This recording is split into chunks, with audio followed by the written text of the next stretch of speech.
the corner, tag and stomp, tag and stomp, tag and stomp. They were hitting a few moves, tagging out, hitting a few moves, tagging out, doing a double team, hitting a few moves, and being really efficient.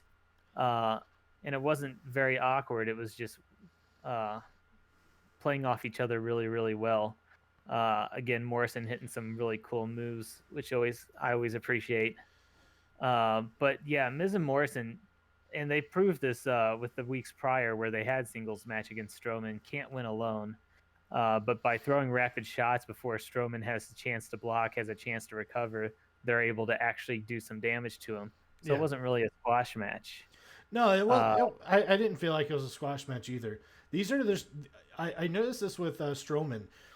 Strowman has a lot of these kinds of matches to where they go maybe 10 minutes, but once you get past that with Strowman, it feels like you're kind of hit a threshold to where you're risking the match kind of going downhill from that point. But once you get to that 10-minute mark, usually you get some pretty good work out of him, at least in my that's opinion. true. And part of that too, this match, at least as far as I remember, it was kind of shorter. So I feel like they got what they wanted in before it slowed down, like you're saying. Yeah. I also, I mean, you could see it coming from a mile away, but Miz pulling Morrison off the 3 count, I thought was, I don't know why I got excited right then, like, oh man, what's happening? And I did That's big. You can't do that. I did think it was funny that he pulled off he pulled Morrison off. Morrison's like, "What are you doing? I'm trying to win." And Miz like, "I'm sorry, go cover him again." Yes, that was, And then Strowman throws him off. It's just I don't know those two whenever they're goofy they're funny. yes, it was just probably why they're not going to hold titles. Or, you know what? They had the tag titles for a little bit, didn't they? Yeah, I mean, and they used to do this gimmick even just as silly, 12 years ago, whenever they were a team. So Yeah, it left me wishing there was a little bit more to the match, but on hindsight, I guess it got in and it got out before it stayed its welcome. yeah, I'm giving it a 4 out of 5 because I thought it was executed well and I thought it was exciting to watch. With a little bit of personal bias from liking Morrison so much. I'm telling you, Uh, man. I'm telling you, there's a match out there from SmackDown in 2009. I want to say it was in October. Uh, John Morrison against Rey Mysterio on SmackDown for the Intercontinental Ooh, title. Go out and find it. I I mean am it's literally making it right now. say it's on WWE Network. I want to say it was either in September or October, but if you like Morrison, that's probably one of his best matches. So after this match was what would normally be the headliner, Lashley versus McIntyre for the championship, but of course we still have the greatest match ever coming up, and another match that I completely forgot about coming up. As for Lashley versus McIntyre, though, I thought, not getting into it too much, I thought this would be a good matchup. Again, they're matching up good. Good. I don't know if Lashley and McIntyre's had a match before, but they haven't since they've both come back, I guess. And Lashley's kind of the same, but McIntyre's a brand new beast since he's come back. So seeing these two behemoths going at each other, I thought was maybe a little underrated. What do you think about the match? Well, they'd wrestled before in Impact Wrestling. They had a big long feud, and from what I understand, they had some really good matches during that feud as well. Let's see. Hold on one second. Oh, I'm gonna be checking my email for While free you're checking that really fast, for 10 free Corey, cups. we have been putting these on YouTube, and I'm going to mention that again towards the end. You can check out Bearside. You can I put don't know the, if I call it Bearside or the Mat or just Bearside. you can put the Uh, link in the chat. yes, we'll do that. We're putting our shows up there, so if you miss it, you can check us out. Past shows, current shows, any part of this show that you happen to miss. You can see the matches that you didn't get to see before you came in. So to get into this match, so it was at this point in the show. I mean, I didn't think anything was like super bad before then, but it was at this point of the show turned a corner and became an awesome show. This match rocked. I really, really enjoyed this match. Um, it fit with both guys' strengths. It wasn't a very long match. I think the runtime was about 13 to 14 minutes. There was one thing I didn't like about it, and again, take a drink anytime you hear me say it. This was that did not have a very good finish, but I love the start of the match. So what they did to end up protecting Lashley's new full Nelson move was they had him put it on at the beginning of the match. They had multiple referees break them up, and then he goes into the match. He's wrestling a regular match, and he's keeping on the attack on McIntyre, and he didn't hit it again throughout the rest of the match, but it still weakened him. So they still protected the full Nelson, which was really, really good. These two guys put on a hell of a fight, and that's what it felt like to me. This did not feel like your normal, WWE style match. These guys were hitting each other really, really hard. It felt like some big moves brought out. Thankfully, Drew didn't get dropped completely on his head on the outside, but because that was pretty scary there. But these guys were pulling out some submissions. What was it? What did Lashley hit? I can't remember. But he had a gigantic spine buster that I thought looked really good. Drew McIntyre, no, Lashley had an ankle lock early in the match, which was pretty cool. Lashley went for a spear, and then McIntyre reversed that into a Kimura lock. Like, what were these guys doing? That they did stuff that I did not really anticipate. It was a stiff match. It was like 13 minutes. It was fast paced. Unfortunately, at the end of the match, Lana comes out, serves as the distraction. McIntyre hit the Claymore, but everything up to then was like, it was so good. I really enjoyed it, and I think the reason why I enjoyed it is because I didn't exactly know what to expect going in. And this is unlike anything that we really see on the main roster very much anymore. We see a lot of these matches in NXT, but not to this kind of like stiffness or anything like that. It felt like a different kind of. It felt like a great like actual wrestling match with two guys trying to out wrestle each other, and Drew gets the win. Drew still looks strong at the end. Lashley's got an excuse, and now they can maybe have another match later on down the line. No interference, maybe a cage match, last man standing, something. And you know what? Because of this match, I'd really want to see it the next time. Even with the really kind of crappy finish, I gave this 4 out of 5. I really, really enjoyed it. I will say for this match, I'll start by giving you my rating. I gave it a 3 out of 5. I agree with a lot of what you said, and I do want to promote when we have two people that are really rising above just the regular kind of sleepwalk through the match. Not just keeping it safe, but taking risks, being creative, and being innovative. But for as much as I liked what was going on, there was a few drawbacks, and that's what drew it back to 3 out of 5 for me. On the positive side, like you said, lots of innovation. I like the big power showdown that they had with lots of chops and fists in the middle of the ring, in the middle of the match.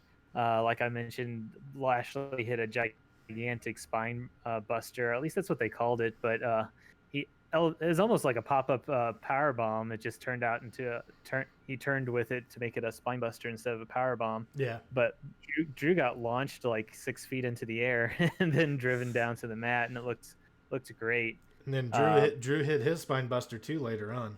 Yes, there's just a lot of power from both men. It was a big heavyweight. What drew it back for me was well, it's hard not to mention the huge botch because man, I thought Drew was a goner there too, but sometimes things happen. I don't even take that away from the match too much because it was just one spot too. Yeah. But it started like I understand why this happened. I don't know if I liked it. It might have just been a product of almost every match this pay-per-view was like this up to this point. So Lashley does get the full Nelson at the beginning, leaves Drew weakened at the beginning of the match, and Lashley is just a big one-sided pounding on Drew for the first good part of the match. We had a lot of that going on. Miz and Morrison just taking it all out on Strowman. We had Sheamus taking out on Jeff Hardy for a while. We had a few matches for the last NXT was like that too. I was just starting to get tired of the one-sided beatdowns. And then, like you said, Lana kind of coming out to break away the match. Just kind of, it took a really good match that I'd like to have seen a good ending to, and Why made it a really good match without a good ending. why was she going up to the referee and saying that the referee was cheating? That almost made me laugh because of how stupid it was. I'm Like, if anything sorry. good came out of that, that was it. Because it was so nonsensical and typical WWE. It made me laugh. It's strange. Like there's no redeeming qualities to Lana's character on television anymore. And you know what's funny is that I believe No DQ released an article from somebody saying that like, out of everything that happened that night, the only thing that Vince ordered was for Lana to go out there and play a part in the match, because he loves Lana and he loves putting together. Because he was the big thing. He was really big proponent of Lana and Bobby Lashley in the first place, and I guess he's still getting kicks out of that. Yeah. But yeah, if we got another one of these matches, I would not complain. This was a lot of fun. So, oh, sorry. If you have any more to add, now's the time. Oh no, I was gonna say it felt nice that this match didn't start with like a normal collar and elbow tie up, stuff like that. And I think I just think that first 30 seconds really just set the tone for the match. And I think that's a big deal. And I kind of want to go back and watch this match at some point today just to see if I think the same thing on it. But So at this point, I was like, okay, time for the greatest match ever. psych. And I forgot. Yes, I forgot about the men's tag titles, and then I was like, oh, hey, men's tag titles are getting higher on the card than Lashley versus McIntyre, who just kind of brought the house down. What's up with this? And then as I was watching, I'm like, okay, so I don't think this is a match. So we have some commentary, especially you. I didn't even keep notes, but it's pretty memorable. I didn't really keep any notes on this either. But yeah, if you want to start with your description of what you saw and how you felt about it. I mean, there's nothing too much I really want to go so much into. I just this feud has gotten a lot of hate online, and I think the reason why is because I think a lot of people realize, hey, the Street Profits, they're really good wrestlers. Hey, the Viking Raiders, or whatever their name is now, they are really good wrestlers. So why not put these four wrestlers in a match and have a good wrestling match for the tag team titles? And I'll say this much: if this wasn't for the not this whole thing didn't end up being a tag team title match, I heard some people say that like they advertised like on Twitter that this match there's a tag team title match coming onto the card, and then they were upset by it. I'm just like, really, you're really upset at a late second edition. That were you really gonna buy the pay per view? Be like, oh man, I wasn't gonna buy this, but now that this match is on the card, I'm gonna buy it now. No, come on. I like these guys, but I'm not that way. In a way, I guess it is kind of false advertisement. But guess what? We got like 15 to 20 minutes of this. Oh, Matt hated this so much he just left. Sorry, I needed to blow my nose really fast, and I didn't feel like that was camera worthy. But no, like I guess in a way it is false advertisement, but because we didn't get a title match. But to describe this whole entire thing, it was a cinematic match or a cinematic thing. Like, I'm not even gonna rate this, but I'll say this much: I enjoyed this more than the Adam Cole versus Velveteen Dream thing from Takeover in Your House. I thought this was silly. I thought it was stupid. I do want to see these guys have a match, and I want to see them tear the house down. But this was so silly. It was so entertaining to me. I saw a lot of people upset about Akira Tozawa's his portrayal, not his own portrayal, but of what Vince and Bruce Pritchard must think of Akira Tozawa. They're racist because they're making him a ninja. Like, I don't know if I go that far, but I mean, it's kind of silly. But Like, and I saw people upset about uh is it Ivar? I'm not sure, the long haired guy, about him having the force and able to take the turkey leg out of the bushes. That was hilarious. I don't care what anyone says. I saw that, I was like, you've got to be kidding me. It was so, like, this whole thing was super surreal, and I thought it was funny.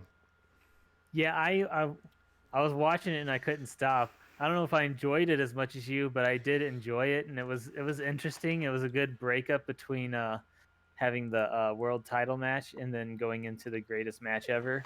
I also like how it's giving a little more personality to the Viking the Viking experience. What was their name again? The Viking Raiders.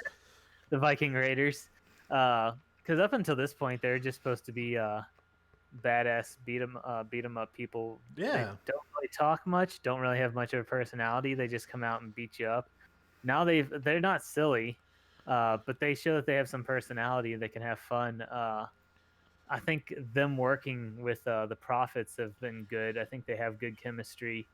Uh, I yeah, I wasn't as upset. I don't feel like, you know what? Compare this to Asuka versus Nia Jax, where they're like, we want to have them in a feud, but we don't want it to finish right now. So with Asuka and Jax, you have a double count out, which is really confusing and dumb. And with this cinematic experience, you don't have a match, but you still get to see them. They're teaming up, so you can root for both of them because they're both kind of faces right now. Uh, and I guess the thing with Akira Tozawa, I was kind of like, in my head too, like, you know, they're having the Japanese dude be the ninja. But if they didn't have a Japanese dude being the ninja, that also would be kind of weird. Maybe a little bit. But overall, Who else Akira would you? Tozawa in real life seems to really be taken to this role, because I've seen him tweet himself as the ninja a few times, and he's doing the Naruto anime ninja symbols with his hands. So I think he gets it. Who else would you have put in that role? Well, a non Japanese star. Who would you have put in that role and think that would be funny? Personally, I would probably go with Akira Tozawa, but if I wasn't going with Akira Tozawa, I would go with somebody just completely opposite, like whoever they have as the really tall ninja right now. The Bruce, what they call him, Bruce Lee. I have no idea. What do they call I didn't catch Raw, actually. I read the recap. I actually heard Raw was pretty good this week. They had him on Raw too, but they had him here. I think they had him here where there's just like a 7-footer in a ninja costume. Yeah, like on this show, like I saw some people saying that, like, is that Shaq? Yeah, I don't know who it was, but it's a joke and it's super goofy, and I don't think it's really stereotyping either. It's just a lot of fun, and like I said, because Akira Tozawa's taken to it, I don't think there's any offense to be had. No. I think this is fun. I'm honestly somewhat curious about what they're gonna do with Akira Tozawa being the ninja and his buddy, the 7-foot tall black ninja with him. But yeah, that being said, I also don't have a grade for this because it wasn't a match. It was just a fun experience to watch. I think the biggest takeaway was we found out Ivar's kind of cute, but Eric, honestly, that made me laugh too. But Eric, not so much, and I'm offended by that because Eric is a bald man. I am a bald man with a beard. With a beard, also. You gotta WWE. You gotta stop being rude to the bald men. We are cute. We are cute as well. As far as this being a little goofy too with the force powers and all that stuff, this I thought it is different, but the closest thing I could equate this to that WWE has done before was the Firefly Funhouse quote unquote match. Yeah, it was more similar to this, although it felt like it was more of a still more of a like almost like a match kind of, not necessarily a match, but like a backstage fight. This is more cinematic than I'd say this was more cinematic than the Stadium Stampede. This was more cinematic than the Greatest Show match, even though they're talking about that being cinematic. Yeah, we'll talk about that here in just a second. It being cinematic and not just a match with takes in it I think allows you to make it be more unrealistic and not be as canon. So like the graveyard match was very cinematic, and I really enjoyed that. It actually had a match going, but you had unbelievable stuff happening, and it's a little more easier to accept because it's cinematic. Well, and here's the thing too. Like the Boneyard match, it felt like it was a match that was kind of designed for the Undertaker character, except we had never seen it before until just now. Now their hand was forced, and they had to try to do something a little bit different, and they weren't just going to go with the normal, one-on-one match between him and AJ. But both guys felt like they're playing up to their characters for it. The Stadium Stampede felt like all those guys were playing, it felt like it played into their character's strengths. Firefly Funhouse is the same way. It was this weird, spooky, trippy stuff, and that's exactly what the Bray Wyatt character has been ever since he debuted, and it's even more so with The Fiend. This match felt that way. The way this has been built up for so long. I mean, we've seen this goofy stuff now for like 3 to 4 weeks, and it finally culminated in this bigger, goofier thing. To me, I don't understand why so many people hate it. But, it is what it is. Yeah, we could just give you our opinion, and I'm not going to talk down on anybody that wasn't entertained by it, but we both liked it, so that's 2 out of 2 for us.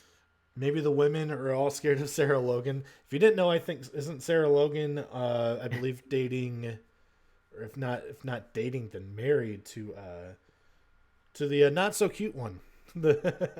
I keep forgetting the names. Eric and Ivar. Yeah, to be honest, I don't know which one's which, but I know that they're Eric and Ivar. So Corey says the greatest wrestling match was insane. So we got some thoughts on it. And we're going to that now. It was a long match. I don't feel like it felt long. It just was numerically long. There's a lot to it. I'm going to start off by saying that I liked the pacing of the match, a very deliberate pacing. But I'm going to let you go ahead and give your thoughts on the whole thing here. Yeah, so we talked about the Jeff Hardy Sheamus match. And how about that match was around like 15, 16 minutes. But we both agreed that it felt longer. This match was 44 minutes long. And this is from bell time to bell time. That's a long match. And I will be honest with you, maybe by the end of it, I said to myself, like, yeah, this is a little bit long. It didn't feel that long watching it. I will be 100% honest with you. But then again, I like the NWA style that they kind of built out in the first half of the match, and then it turned up to another notch towards the second half of the match, to where we see more of an American style of finisher spamming by the end. Which I saw some people say that they didn't like it, and it felt like it didn't fit with this, but I felt like this was a lot of greatest hits matches throughout each segment of the match, and I kind of feel that way too. And it was a greatest hits of different eras. The only thing we didn't really see is street fight elements, which I'm fine with, which is what they kind of set out to be. This isn't a street fight. This is a wrestling match. Talk about the we had the voice of Howard Finkel with the MSG microphones coming down. I thought that was a cool tribute. Dave Meltzer on Twitter. I know some people don't like Dave. I think Dave seems like a good dude. He said some crappy stuff before, but we all have. But he said that it was a he said it was a fine tribute. He didn't mind it. And there was one person who tweeted at Dave Meltzer and said, well, I guess we know what won the most disgusting promotional tactic for the year 2020. And Meltzer replied back, like, this doesn't even make the top 15. What are you talking about? So I thought that was a pretty good clapback. And then we got the piped in crowd noise, which I guess they warned us. I guess I skipped over this part, but they warned us that this match was going to be enhanced in audio and visual wise. But at first I thought it was cheesy, and then I went to be like, it's a little bit too much. I'm not sure if I liked it. But then by the end, I liked it again. So it was kind of weird how that As far as was. the crowd noise for me, when I noticed that there was crowd noise, I was kind of like a little weirded out by it. But a lot of the time, I also didn't realize there was crowd noise. So it worked a lot. Just every once in a while, I thought it was a little weird. And if you can find that, because this is the first time they've done it, so it's hard to fine tune it and find that perfect place for it. But if they could find a perfect balance to really, add the crowd noise, get the people watching at home to feel like there's a lot of excitement in the arena without going over the top to where you notice that it's more than it should be, then I think it could be a good thing, especially for a specific match like this. Yeah. To go with two final thoughts on this match, to go over this match move by move, it would just take way too long. This match is not going to be for everybody. These long matches are, for someone like me, I like one of my favorite matches of all time. And I'm not saying that this is on the level of this match, but it did have some similarities in that I think they were intentionally going for it. Is Ricky Steamboat versus Ric Flair. I mean, you can pick out any one of their three, but they had a match that was around 55 minutes in 1989, part of their legendary trilogy. And it had the pacing of that kind of match. And that's the only like real similarities I'll take from it. But it's not for everybody. This match, in my opinion, it's not a cinematic match. If people want to call this a cinematic match, then any type of taped show that we watch is a cinematic match. But we've never called those cinematic matches, so why are we calling this one cinematic? And we've also seen some really, really bad instances of crowd noises piped in too. So, like, are we gonna call all those Goldberg matches with the piped in Goldberg chants? Are we gonna call those cinematic now? No, we're not. We're just gonna call it really, really bad crowd sweetening. So, I really enjoyed this match. I'd like to watch this again, to be honest. I gave it 4.25 out of 5. And I'll say this much: as silly as it was to promote this as the greatest wrestling match ever, I'll be honest with you. I was more interested in watching this match than anything in a while because they did that. So it kind of worked. Yeah, it'd be weird, I guess, if they're being a little more realistic and be like the greatest or the almost greatest match in the world. They're wanting to get a point across that they were going to really be above and beyond, not just the effort they give into it, but the everything they put into it in general. And it lived up to that, even if it didn't live up to being the greatest match ever. And that's just because it's pretty much impossible to pick a greatest match ever. Yeah. I really enjoyed the showmanship of the match, the new camera angles, which I guess backtracking a little bit, you saying that you don't consider this a cinematic match. I don't either. Even if, and I don't know if they did this or not, but from what I believe they did, even if they had did takes, had cuts from this match, I still don't think that's what makes it a cinematic match. I think the cinematic match is like the Boneyard match, is where they're able to use like special effects or music. Music, put together a full actual storyline with like a script, not just a wrestling match that is taped, but have like moments of dialogue. This was more of an I guess edited and cut wrestling match, and that's not to take away from it. Can I say one thing real quick? Go for it. So as far as the editing and stuff like that goes, I don't think this was edited to like, oh man, you hit a botch, we gotta take that out. Because Randy Orton bled during this match. I don't know if it was a blade job or what, but I don't think that's really hard to take out anyway. Because if it's real blood, then he's just gonna keep bleeding until someone stitches him up. Yes.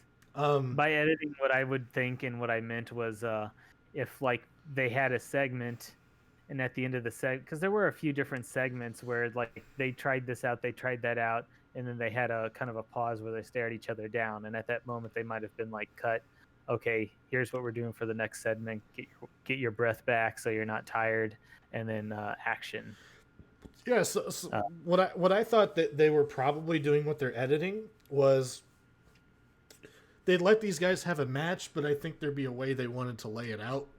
Um, but I think the editing came into place to help the flow of the match, so it wouldn't be like Orton hits a big move and they rest for 2 minutes. Edge hits a big move and they rest for 2 minutes. So that if that's all they did was kind of cut out some of the downtime, that helped this match out fantastically because I didn't feel like there was a ton of downtime until the very end because at that point you could they were building a big story and you could kind of feel that both guys were tired and that made sense. Also, I'm not sure. I mean, reports are that Edge had injured his tricep, I believe. Torn triceps could be out for Torn at least a few months. So I didn't see where that happened. So if that was part of, like he's in a shoot, I'm getting a phone call. So if he like in the middle of the match he tears his tricep,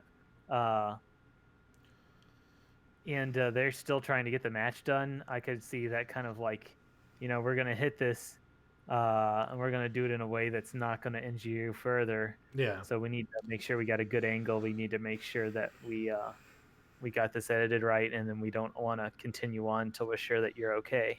Meltzer and Alvarez reported that they still don't know exactly where it happened. Yeah, I was looking for it because I'd heard the rumors ahead of time, and I didn't see it happen, but I didn't see him acting like he had an injury either. So yeah, to kind of, if he really had a torn triceps, no matter at what point it happened during the match, unless it was like the last move and they were done, if he got it like halfway through the match, that's 20 minutes into the match. Dude, Edge is a warrior. That's incredible. Yeah, that's what I'm saying. That's that's some real dedication. I do like the deliberate pace. I liked, this is kind of funny, and I know some wrestlers have said the same thing, where they learn the collar and elbow tie up, but they don't exactly know why they're doing it, what it's for. It's because especially when you got two people that are similar in size, you can have an actual like power battle right there while they're fresh, trying to control one another, and no, that's not going to tire them out, lead to a pin or anything like that. But you can show dominance, and as two performers, that might be the part where they're actually getting to try and for real power over each other if that's what they want to do. Yeah, it's meant to do two things, like those like for a lot of headlocks early on. For one, it's meant to pace out the match, making sure both guys aren't going a million miles an hour in the first 3 minutes of a 45-minute match. And two, it's meant to tell a story of like, hey, this person's out wrestling the other, and the other has to come up with a new strategy to, regain an advantage. Yeah, so as long as it makes sense, I'm starting to really understand it better and enjoy it better. And I think, especially here, it's where it made a lot of sense, and I enjoyed it a lot. Seeing the dominance they're trying to exert over each other, especially at the beginning of the match. I've got The match. Go ahead. I've got a question for you. Have you ever watched Bret Hart versus Shawn Michaels from WrestleMania 12, the 60-minute Iron Man match? I did, but it was a while ago, and I really don't remember what I thought about it. We should, for next week, we should review that match.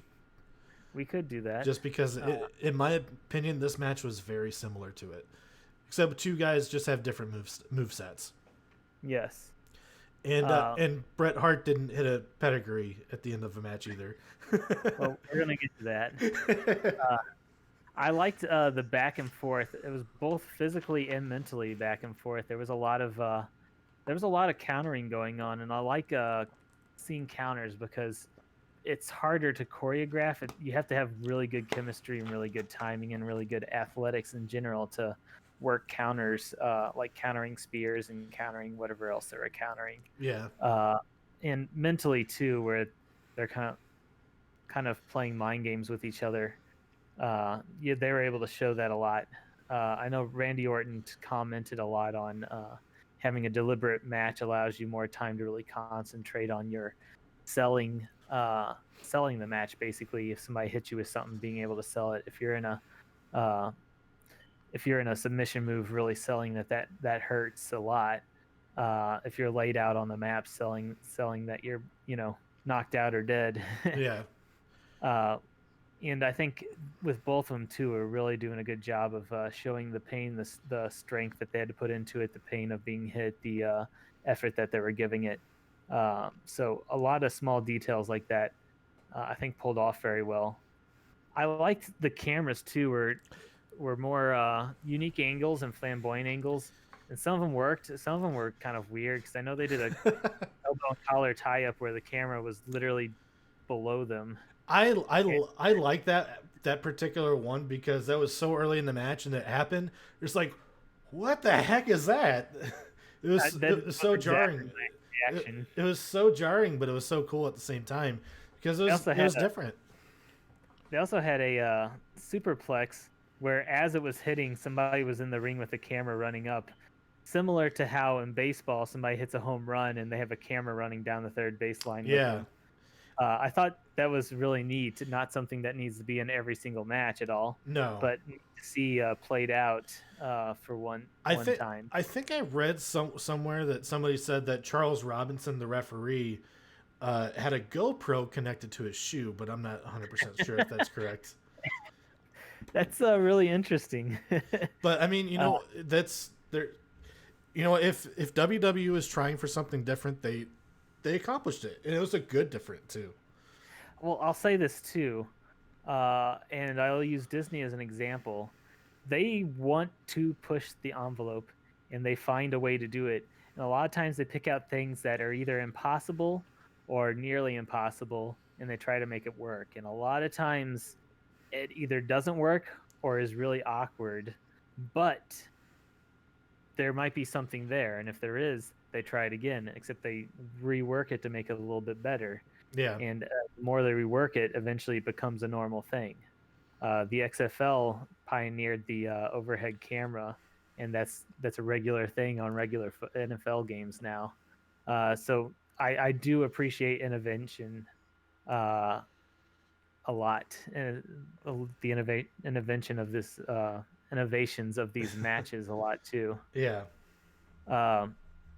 Towards the end of the match, as it was building up, we got a lot of hitting their super moves on each other, and then hitting other people's super moves on each other. I didn't get that. I want to say I like. I get it a lot more now, but as a kid, and as I was getting back into it, I was like, if the STFU is such a great move, why doesn't other people do it? It's not not patented. It's not like it's that hard or anything. So I do like seeing people pulling off each other's moves. I didn't like that they were just all in a row, one after another, back and forth, back and forth. I felt like either they should have been spaced out more, or maybe even a combination of 2 or 3 in a row from the same wrestler to wind up trying to get the pin at that point. Yeah. But when you just have it go back and forth, really big, it seems a little more like they're trying to show off the move than actually trying to, I guess, put the story into the match. I don't know if you felt the same way or not. Yeah, I'm still kind of curious what they were going for with the with like the pedigree and the rock bottom. They felt kind of out of nowhere. Not to no pun intended, because we are talking about a Randy Orton match, but Orton hitting the pedigree felt like it kind of made sense because he's had such a long storied history with Triple H, both on his side and against him. But Edge hit a rock bottom. It's like Edge and The Rock have never, like, I don't remember them ever interacting.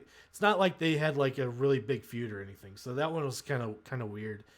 I understand it was kind of like a callback, like, hey, this is who did this, and hey, this is who did that. I it didn't. It felt like it made sense and it didn't make sense at the same time. It's hard to really put my finger on it, but the I don't know. I'll just say I didn't like it very. I didn't like that very much. I like the idea. I don't know if I like how they executed it. Yeah, that's a good way of putting it. Another question to ask you about is what you thought about the announcers, because it was maybe 5 minutes in when I realized the announcers seemed a bit more over the top than usual. For me, sometimes it worked, and for other times it seemed a little too over the top. But what did you think? I thought it was fine. I'll be honest with you. I think that Tom Phillips, Byron Saxton, and Samoa Joe all have really good chemistry with one another. Yes. I actually am a big fan of Tom Phillips' commentary. I think he does a really good job. He's been a pretty nice welcome addition to NXT. He's one of those guys who I can buy whenever he is getting into a match. I feel like he's genuine. He's not too insanely over the top. Like Mauro Ranallo will go. He'll lose his mind when somebody hits a top wrist lock. For God's sakes, but Samoa Joe obviously added a lot to commentary too. We mentioned earlier, Joe was on fire, man. He was, and I think he liked that Drew McIntyre versus Bobby Lashley match more than I did, and you could tell in the way he was talking about it and commentating throughout the match. Like it just felt like whenever he was seeing something, he was just super into it, and you don't hear Joe get that way all that much, but it might have been over the top, but I really like that commentary team actually. It's a very nice change from Cole and Graves, who I hate both of them so much on commentary. Not as people, but as commentators, yes. Yes, the three of them together as a team, like you said, I think they work very, very well. I like them all individually. I don't like Tom Phillips as much as you do, but I do think he's super underrated. I think he's just a professional in a way that a lot of commentators I've seen, either older commentators or commentators with other promotions, don't quite live up to that level. Might just have to be careful on Instagram every once in a while. That's all. So the finish was that Orton got the win, which in hindsight is probably definitely the best answer if Edge just got a injury. And I kind of wonder if that played into it at all. I felt like Orton was going to win anyways, though, just with the way it was built up.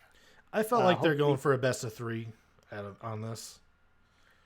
Well, yeah, it's probably just over now, but yeah, unfortunately, just depends on how severe Edge's injury is. Usually a triceps injury, guys come back a few months afterwards, but Edge being, the age he is, it's going to be a little bit different.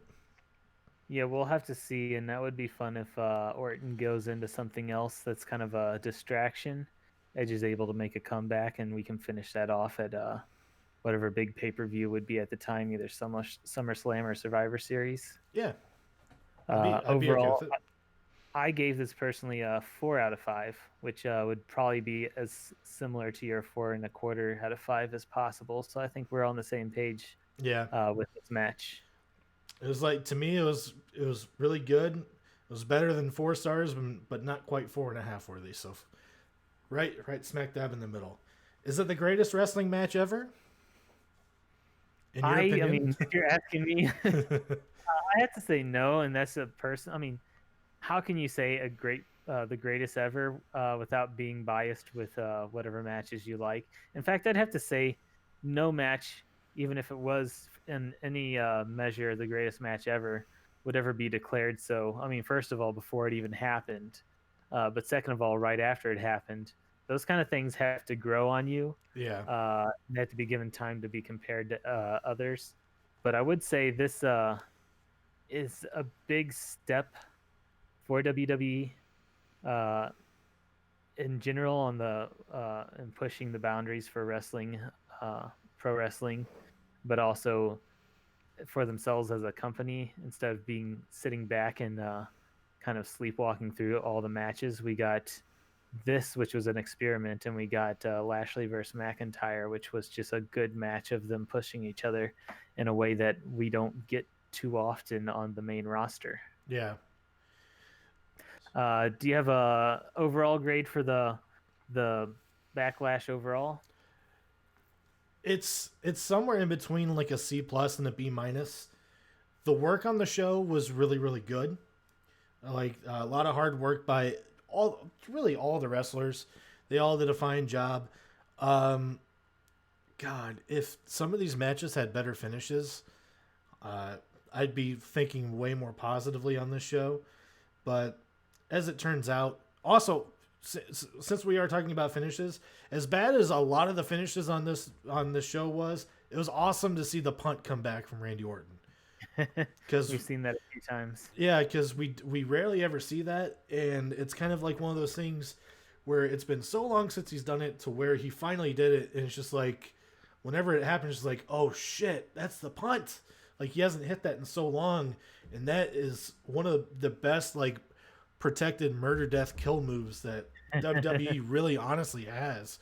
Um, so that was great, but the rest, in my opinion, I'll go with a very very soft like B minus, just because tack on some better finishes and then I'd be much better with the show. But I thought it was a good show overall. I heard some people calling this like worst show of the year. I'm like not even close.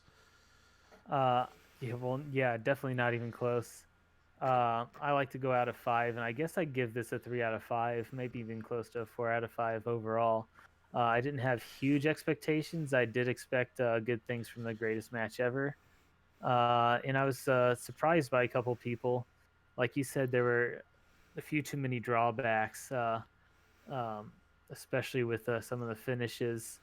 So as much as it was pulled in the positive side for me, it was also pulled back to the negative side for me. Yeah. And 3 out of 5 is kind of an average score of the different matches that were on the pay-per-view anyways. So I'm happy with it. I'm pleasantly surprised by it.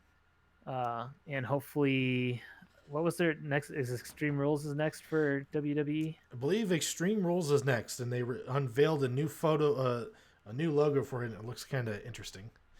Lots of purple and green. Corey liked it a little more than us. I think he gave it a A minus. Yeah.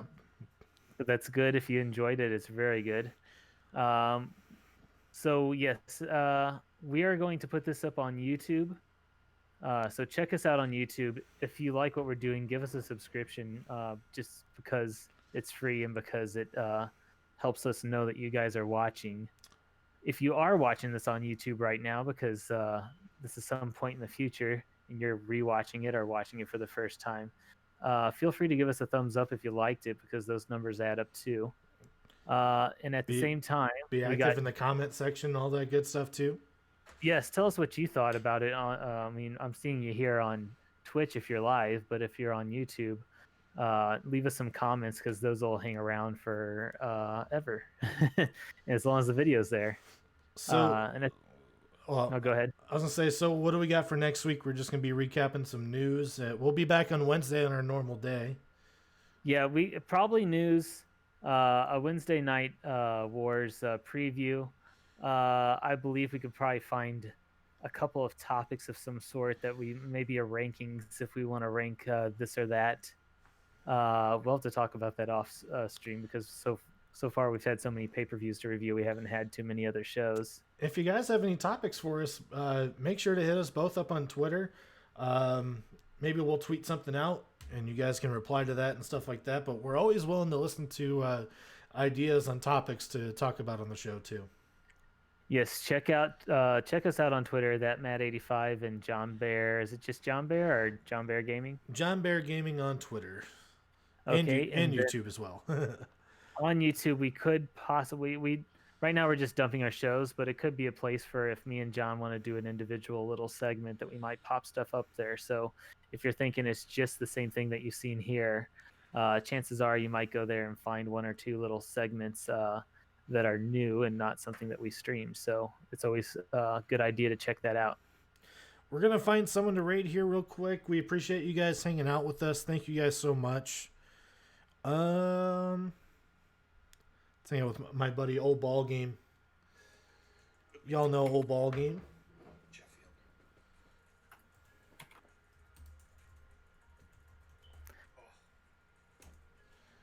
Yes, I believe you've sent us to Old Ball Game before. Mainly see you and Shut Up and Wrestle. Who are you, Buster? I'm not sure. Anyway, guys, go hang out with Old Ball Game. Hopefully you guys enjoyed the show, and we will see you guys next Wednesday.